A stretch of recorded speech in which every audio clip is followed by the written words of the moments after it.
I come here today with the duality in my heart. There is sadness for what's happening around us and hope that this is opportunity.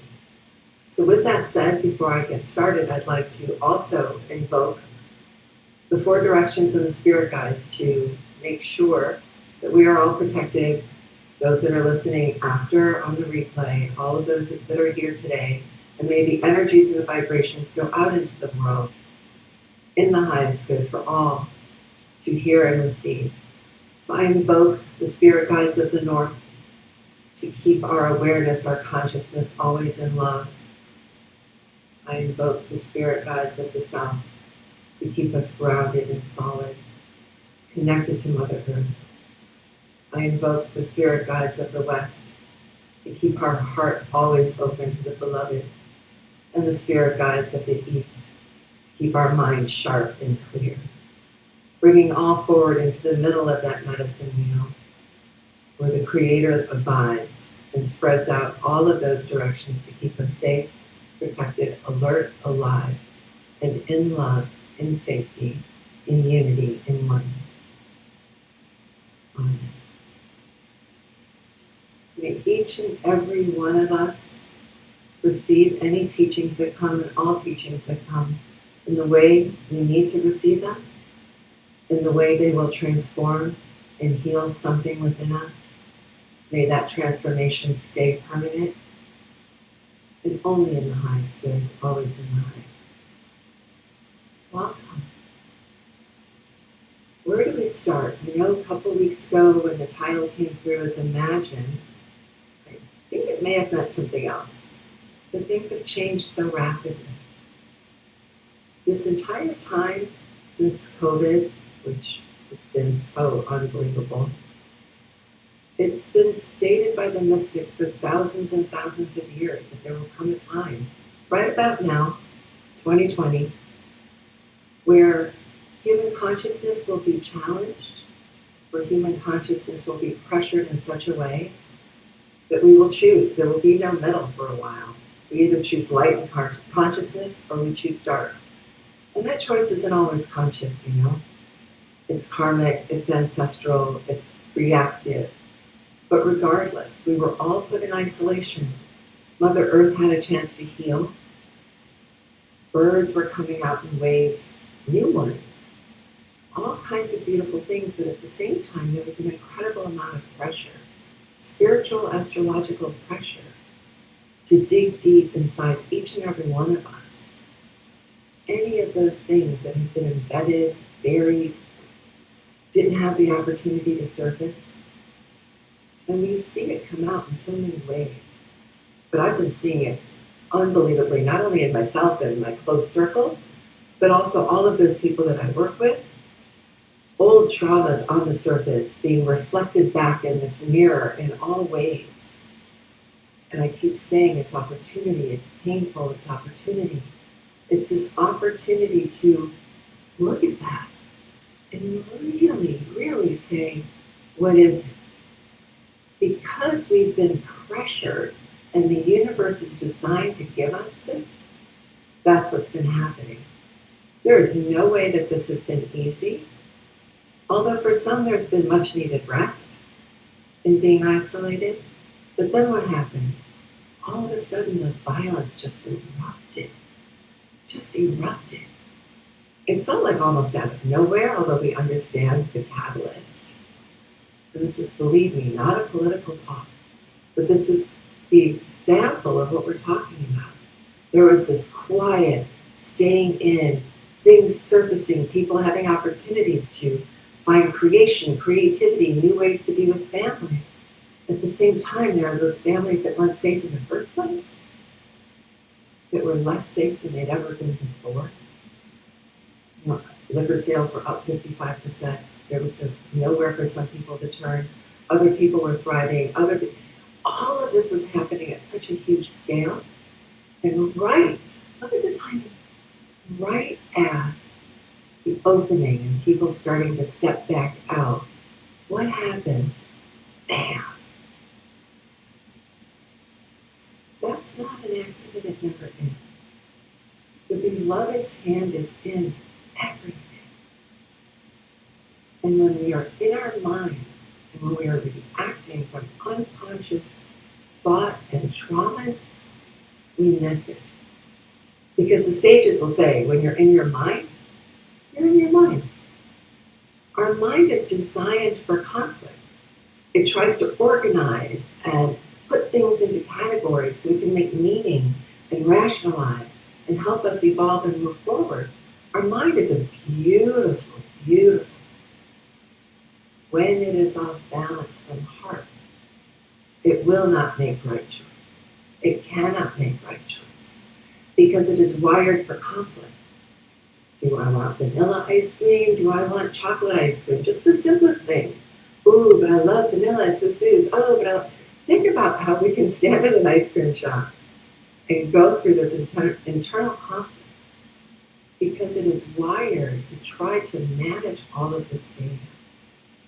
So we've been in this COVID isolation, struggling with all of these things, this opportunity for our transformation, our evolution, and then as soon as we step out, the amount of violence is just breaking my heart, as it is for everybody.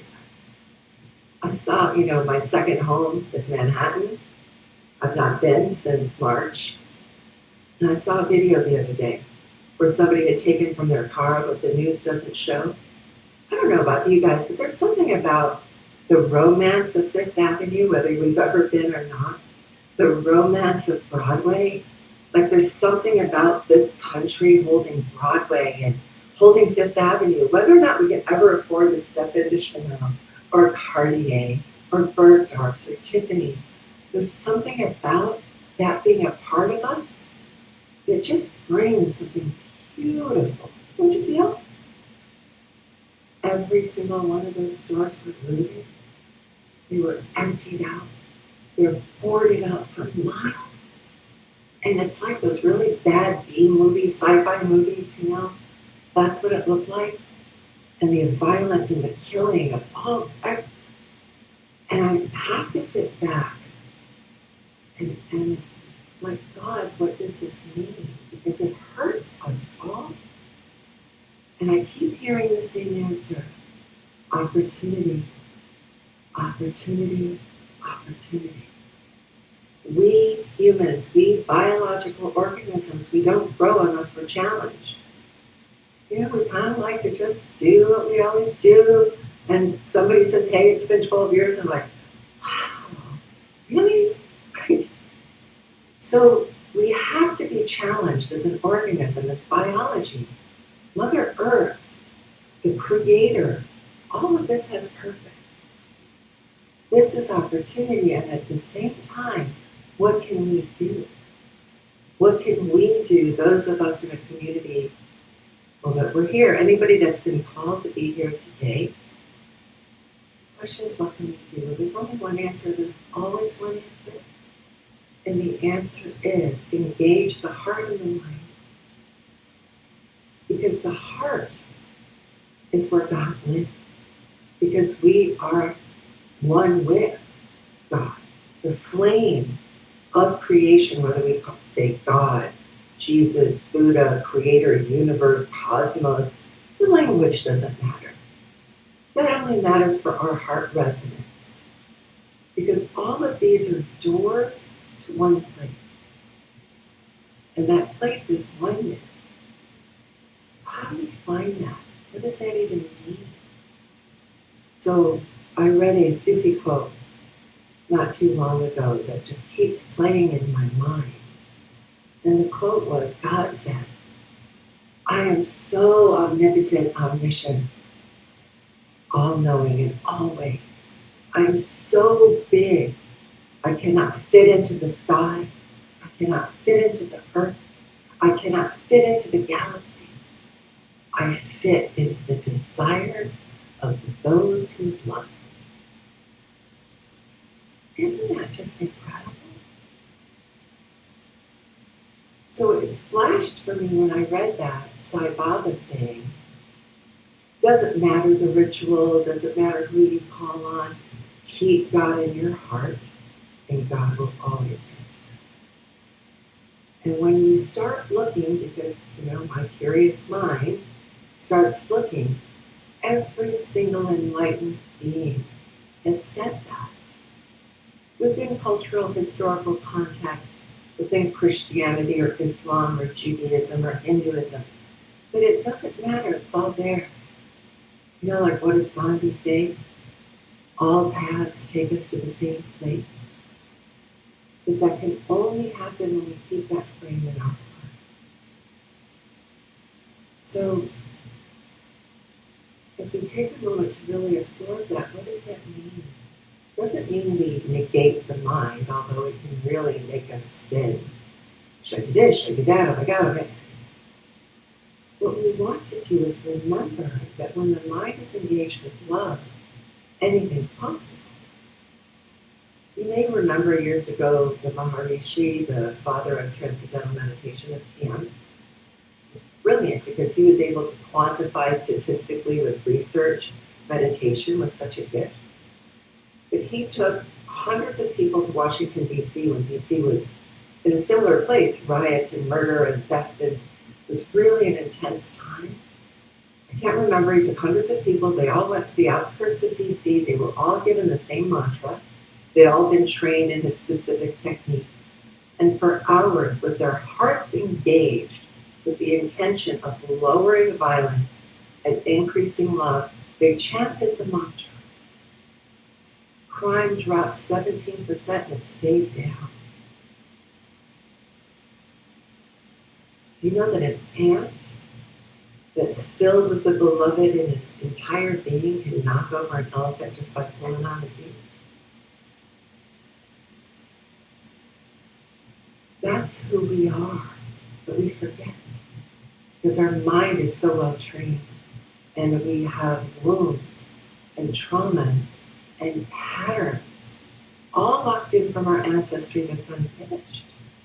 So what happened? Think about this. Isolation happened.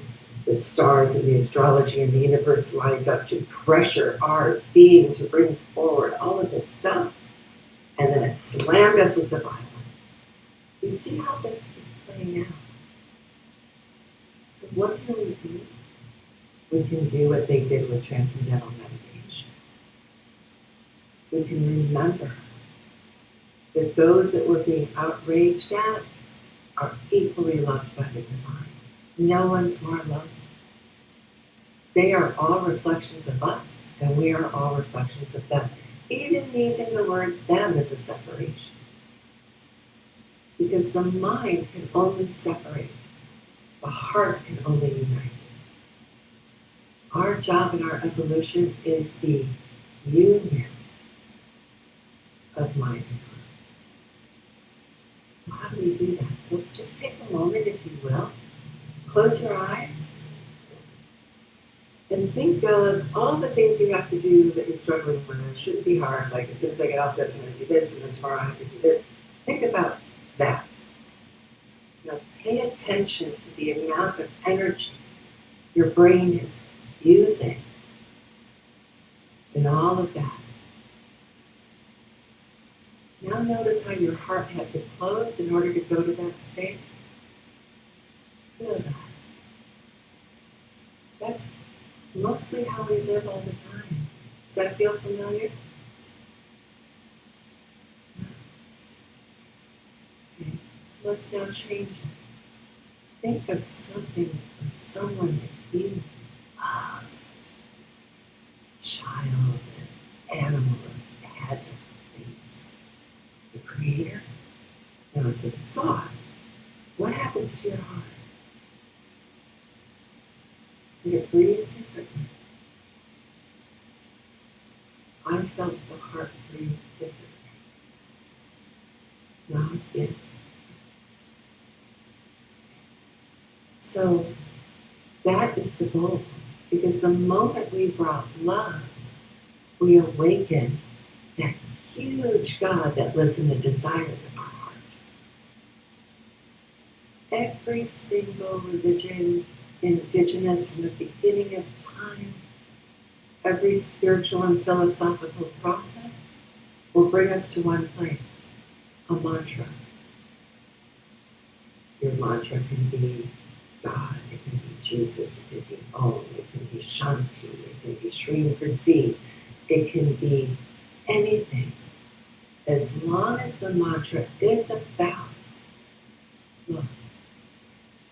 Because what the repetition through our heart does, it does the hard work. We have to do less PTSD work because it literally erases. Because when we are moving in love in our heart, what happens is our brain is engaged with that. So, funny thing about the brain, trillions of neurons, trillions, but it only can hold so many of them.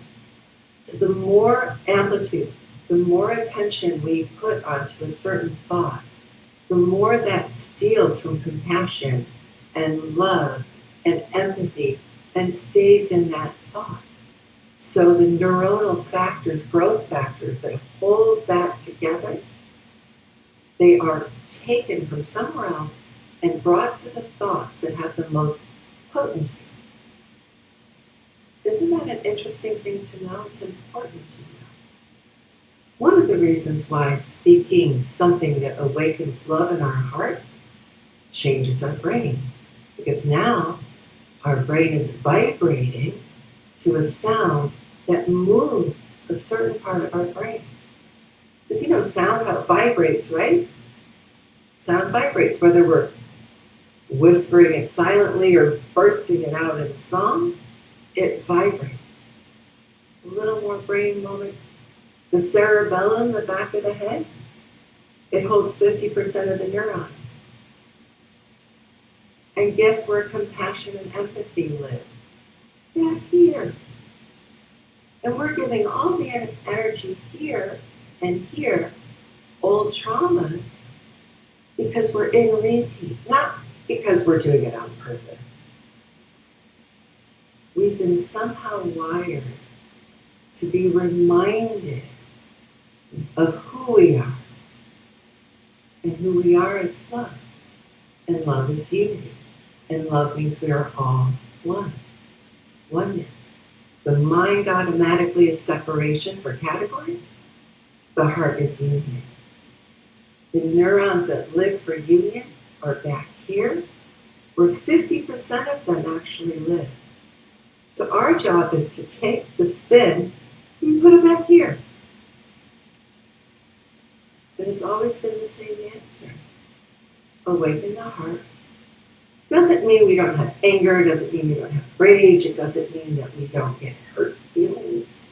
Of course we do. But it's how we hold it that is up to us. That free will, you see, that's the key for free will. We get to choose shadow or light. Sometimes karma and destiny have already chosen. And that's why it's always ever important, regardless of how outraged, to remember a piece of what we're outraged about is in everybody.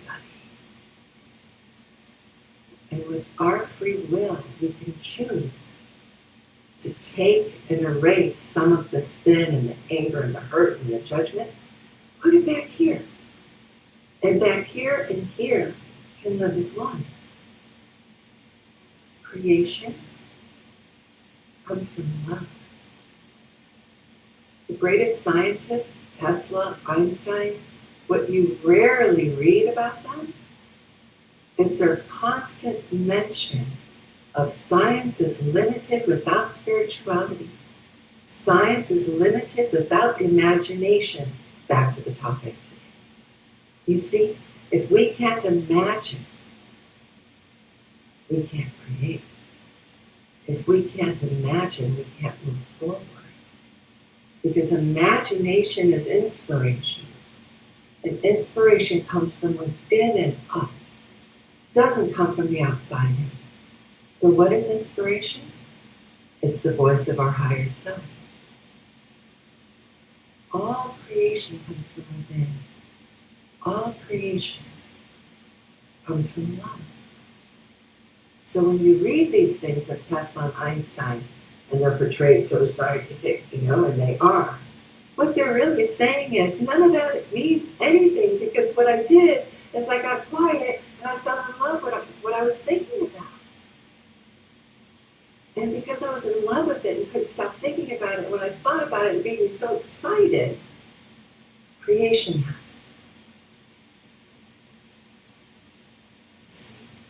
That's imagination. That's inspiration. Imagine, John Lennon, imagine the world as one. There we are. Gandhi, Mandela, the greatest beings that have created all that we have, created purely from inspiration. Steve Jobs, pure inspiration. Went to India. All of these greats, so they are one with us. We can choose. We can choose.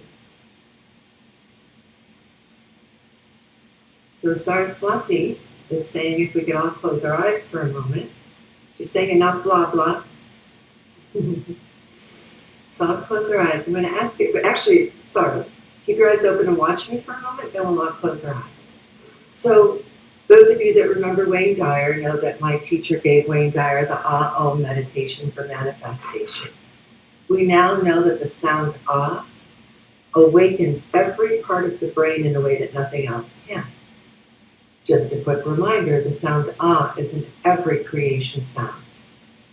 God, Allah, Buddha, Musa, which is Moses, East, Jehovah. You see, all of these words have the Ah.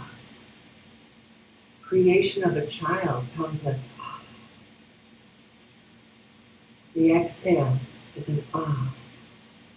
So creation of love that then goes outward and makes a difference, that goes inward and makes a difference and erases the trauma of our brain, awakens the back of compassion and love, erases our trauma. It can do this based on us. So an old Sufi method of doing something I'm going to share with you today. So we're going to do Ah-Om, but we're going to do it with some movement in our head, because we want to engage the heart. For those of you that can see my hands trying to go down in my heart here. So what we're going to do is close our eyes, so just watch me, and we're going to go, starting from the heart, which is God. Om, Om, Om. Bring it back to God. Om. And we're going to do this for about 3 minutes. But the divine is asking for you to love the divine when you're doing it. Love your spirit guides, love your angels, love whoever you love. Love you. And I'm going to kind of watch the clock, and we're going to go 3 minutes and observe what happens internally. Okay, everybody ready? Close your eyes. Om, do it out loud inside, wherever you are. Om, Om, Om, Om.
Om, Om, Om, Om.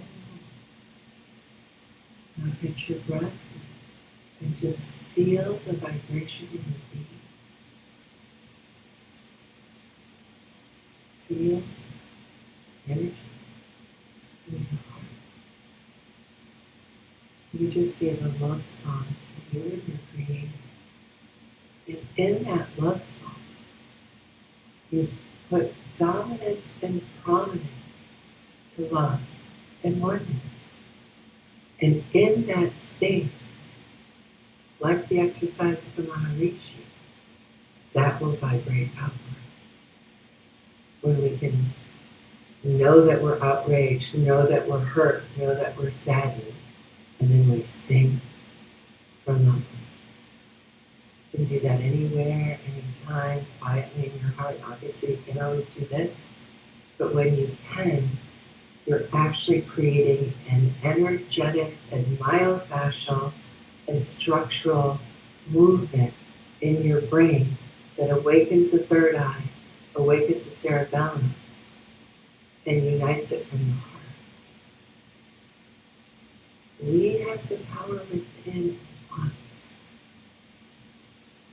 We always have. So like the ant that can pull down an elephant by the ear because it's filled with love. By the way, I think ants are about the size of a mustard seed. It's all it takes.